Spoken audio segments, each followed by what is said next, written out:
Em menos de 15 minutos, 6 pessoas foram executadas a sangue frio dentro da mesma casa, mas até hoje, ninguém sabe explicar como isso aconteceu.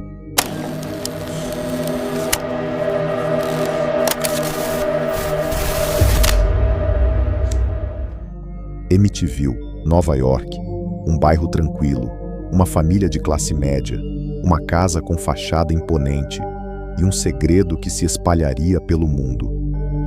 Na madrugada de 13 de novembro de 1974, Ronald DeFeo Jr., de 23 anos, entrou correndo em um bar local. Estava em pânico, gritava por socorro. Oh, meu Deus! Acho que meus pais foram baleados. Quando os policiais chegaram ao número 112 da Ocean Avenue, encontraram algo muito pior do que qualquer um poderia imaginar. 6 corpos, todos deitados de bruços, todos executados com tiros de rifle, sem sinais de luta, sem gritos, sem tentativa de fuga. Como é possível que uma família inteira tenha sido assassinada em sequência, sem que ninguém tenha acordado? Os corpos estavam distribuídos por 3 cômodos da casa. Os pais, Ronald Sr. e Louise, mortos na cama. As crianças, todas entre 9 e 18 anos, Mark, John, Allison e a mais velha, Dawn. Dawn foi atingida no rosto. Tentou correr, mas caiu ao lado da cama, antes de alcançar a porta.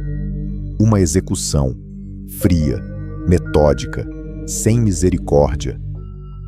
Ronald Jr., o único sobrevivente, foi levado pela polícia como testemunha, mas à medida que as horas passavam, a história dele começou a desmoronar, e com ela, a noção de realidade dentro daquela casa também. Ele dizia ouvir vozes, voando no escuro, mandando matar. Antes dos tiros, já havia silêncio naquela casa, mas não era um silêncio pacífico. Era o tipo de silêncio que só existe depois do grito. Ronald DeFeo Sr.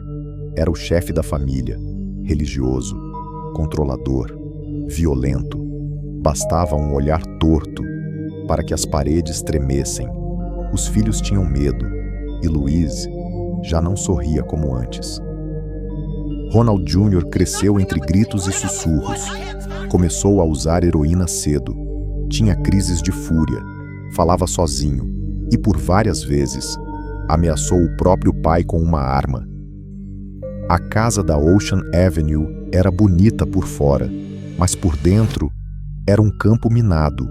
Brigas, pressão, aparências e uma tensão que podia ser sentida no ar, como eletricidade antes da tempestade.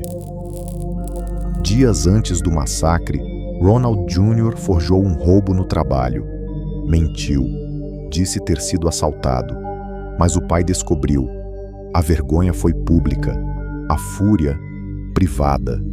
E quando ele voltou para casa naquela noite, algo dentro dele já estava decidido. A polícia acreditava que Ronald agiu sozinho, mas algumas marcas no corpo da irmã Dawn sugerem que ela talvez tenha lutado ou participado, e se ele não foi o único naquela casa a puxar o gatilho. Ronald disse que encontrou os pais mortos, mas o que explicava o fato de não haver sinais de arrombamento, nem pegadas, nem qualquer indício de entrada forçada? No mesmo dia em que os corpos foram encontrados, os detetives começaram a desconfiar. A versão de Ronald não fazia sentido. As balas que mataram a família saíram de um rifle Marlin calibre .35, o mesmo modelo que ele mantinha no próprio quarto. Não havia indícios de invasão, e os tiros, embora altos, não acordaram nenhum vizinho. Durante o primeiro interrogatório, Ronald escorregou, mudou de versão 3 vezes e, por fim, confessou. Sim, fui eu. Eu matei todos, me irritavam demais. A frieza no olhar dele fez os investigadores gelarem. Era como se ele estivesse aliviado, como se algo tivesse saído de dentro. No tribunal, a defesa alegou insanidade. Ronald dizia ouvir vozes. Afirmava que os olhos da irmã Dawn brilhavam no escuro, como os de um demônio. Disse que uma sombra o perseguia desde a infância e que naquela noite ela o tomou por completo. A promotoria rebateu com laudos. Ronald era usuário de heroína, sofria de distúrbios de personalidade e possivelmente tinha surtos psicóticos, mas nada disso explicava a precisão dos assassinatos ou o fato de cada tiro ter sido fatal, sem hesitação.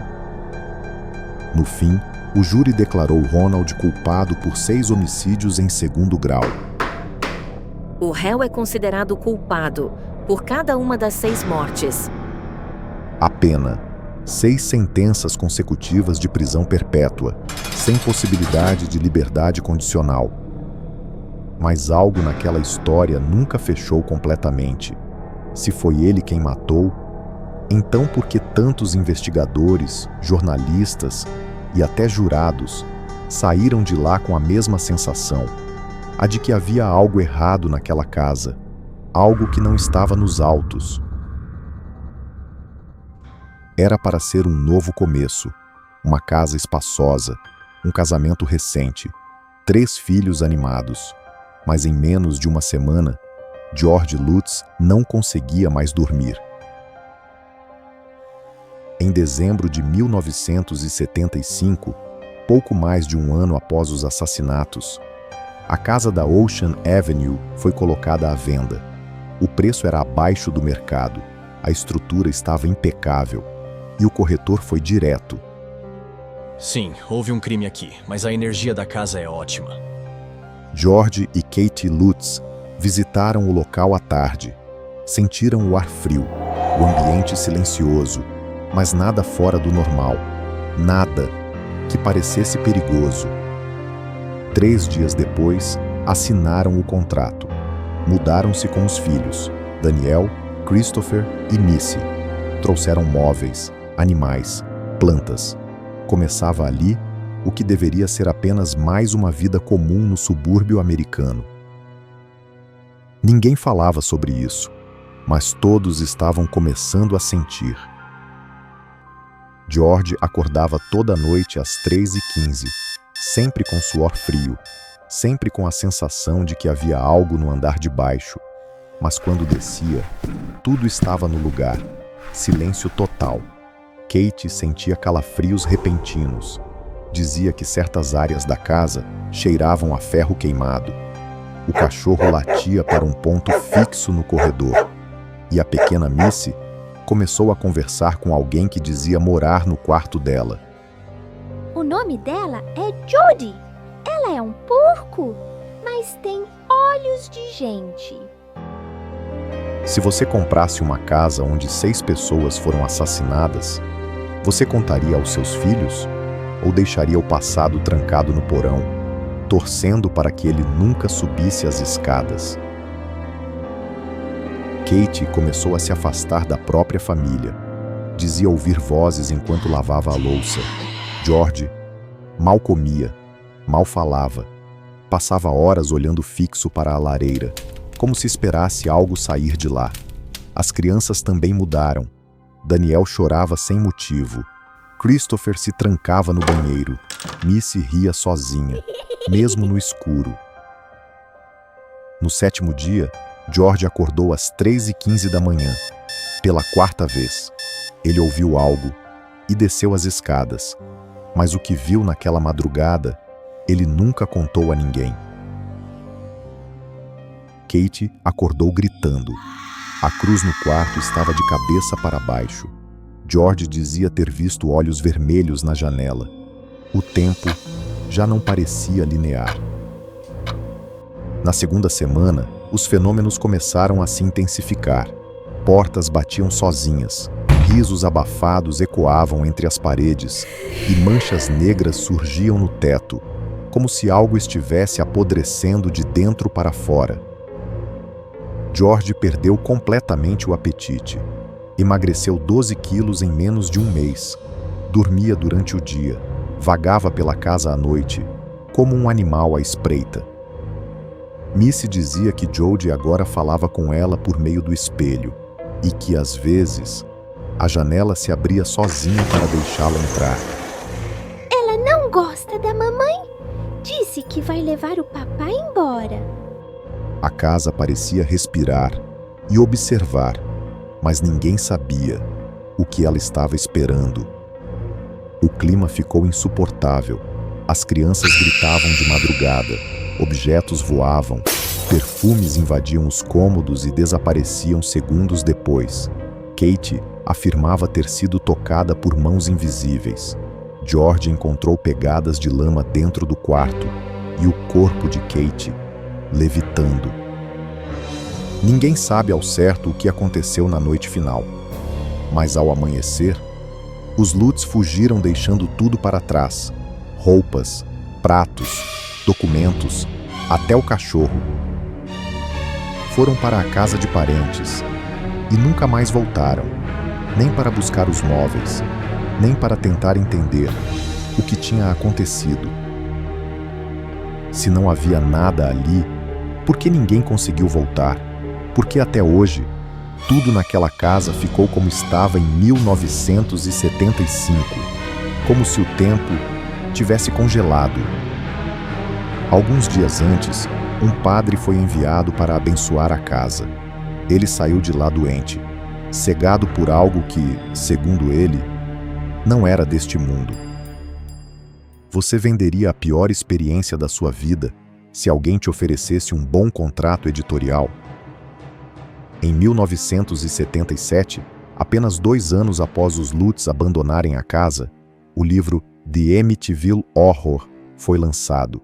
Prometia relatar uma história real de terror e virou best-seller instantâneo. Logo depois, veio o filme, cartazes, entrevistas, milhões em bilheteria. Amityville já não era um trauma familiar, era um negócio. O público se dividiu. Alguns acreditavam em cada palavra, outros viam tudo como uma encenação lucrativa, construída em cima da tragédia dos DeFeo. E os próprios Lutz nunca voltaram a casa, mas também nunca deixaram de dar entrevistas. Se o casal fugiu em desespero, por que o livro foi escrito tão rápido? Por que há tantas versões diferentes da mesma noite? Durante as investigações paralelas, vários detalhes começaram a ruir. Jornalistas descobriram inconsistências nas descrições dos cômodos. Fotos da época mostravam móveis intactos, ao contrário do que dizia o livro. Um investigador descobriu que a janela quebrada, mencionada no capítulo 11, nunca existiu e que os registros da polícia de Suffolk não citavam nenhuma marca de sangue no corredor. O advogado de Ronald DeFeo chegou a afirmar que ele próprio participou da criação da história junto com os Lutz. Segundo ele, tudo teria sido planejado numa noite regada a vinho, mas os Lutz negaram e afirmaram até o fim da vida: nada foi inventado. Aconteceu, e se você não acredita, é porque nunca esteve lá. Anos depois, um dos filhos de Kate rompeu o silêncio. Disse que tudo foi real, mas que ninguém jamais entenderia o que realmente aconteceu ali. A casa era maldita? Ou foram os Lutz que levaram algo com eles sem saber? Após a fuga, os Lutz nunca mais voltaram, mas a história os seguiu por décadas. Livros, filmes, entrevistas, cada um com uma versão diferente do que aconteceu na casa 112 da Ocean Avenue. A casa foi vendida, reformada, o número da fachada foi alterado, mas quem morou ali depois preferiu o silêncio. A dúvida nunca foi embora, o terror real nunca precisou de prova, porque às vezes o que assombra uma casa não é o que aconteceu entre as paredes, é o que aconteceu dentro de quem viveu ali. Existem lugares que não esquecem, e às vezes eles continuam chamando, mesmo quando ninguém mais escuta. E se você ainda está ouvindo, talvez eles também estejam.